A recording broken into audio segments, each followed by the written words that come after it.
4 ದಿನ ಆಯ್ತು ಅಡಿಗೆ ಯಾಕೆ ಮಾಡಲಾಗಿದೆ? ಯಾಕಂದ್ರೆ ನನ್ನ ಮೈ ಹುಷಾರಿಲ್ಲ.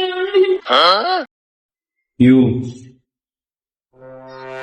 ಗೋಳಿ ಇವೆಲ್ಲ ಗೋಳಿ ನಿಂದ್ರವಲ್ಲ, ಗೋಳಿ ಯಾಕೆ ಮಾಡಲಾಗಿದೆ?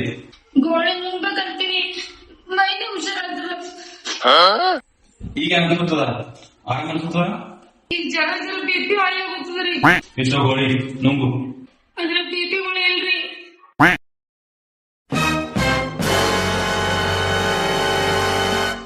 ರೀ ಬರ ಮತ್ತೆ ಕಡೆ ಪನ್ನೀರ್ ತಗೊಂಬನ್ನಿ.